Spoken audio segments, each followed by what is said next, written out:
ធ្លាក់លើមុខនាងយ៉ាងត្រជាក់បិទបាំងទឹកភ្នែកដែលហូរមិនឈប់ស្នេហ៍ដែលនាងធ្លាប់ជឿទុកចិត្តស្នេហ៍ដែលនាងធ្លាប់ជឿទុកចិត្តបែកបាក់គ្មានសល់អ្វីទៀតទេសំលេងនាងហៅឈ្មោះគេ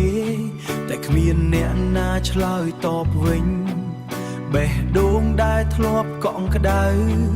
ថ្ងៃនេះខ្លាចជាផែធូលីអូអូនាងយំដល់បេះដូងបែកហេតុអ្វីគេទុកនាងឲ្យឈឺបែបនេះនាងស្រែកហៅគេរហូតសំឡេងសោះតែគេមិនត្រឡប់មកវិញនាងស្រឡាញ់គេខ្លាំងពេកហើយទើបបាត់ខ្លួនឯងក្នុងស្នេហ៍នោះទឹកភ្នែកហូររហូតមានទីបញ្ចប់នាងនៅតែឈរយំម្នាក់ឯងរូបថតចាស់នៅក្នុងដៃនាងកាន់ចិត្តបេះដូងដូចមិនចង់បោះចោលអនុស្សាវរីយ៍រំលឹកមិនចង់បោះចោលអនុស្សាវរីយ៍ម្ដងហើយម្ដងទៀតដូចកំបិតចាំមិនឈប់នាងព្យាយាមភ្លេចគេតែចិត្តមិនអនុញ្ញាតរាល់ពេលនាងបិទភ្នែកឃើញតែគេនៅក្នុងសូបិនអូអូនាងយំរហូតដល់ដួលសំឡេងស្រែករបស់នាងបាត់ក្នុងខ្យល់ហេតុអ្វីស្នេហ៍មិនស្មើគ្នាហេតុអ្វីមានតែនាងឈឺម្នាក់ឯ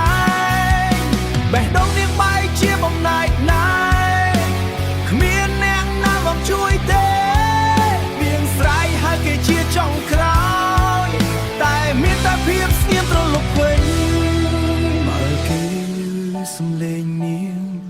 សូមត្រឡប់មកបានទេ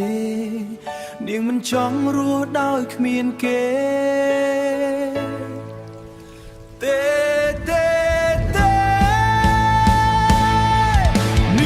នាងយំរហូតដល់គ្មានទឹកភ្នែកសំឡាញ់នាងខំនាងផ្ដល់ឲ្យគេតើវាមិនមានតម្លៃទេឬនាងនៅតែស្រឡាញ់គេទោះគេបោះបង់នាងចោលសំឡេងចុងក្រោយគឺហៅឈ្មោះគេ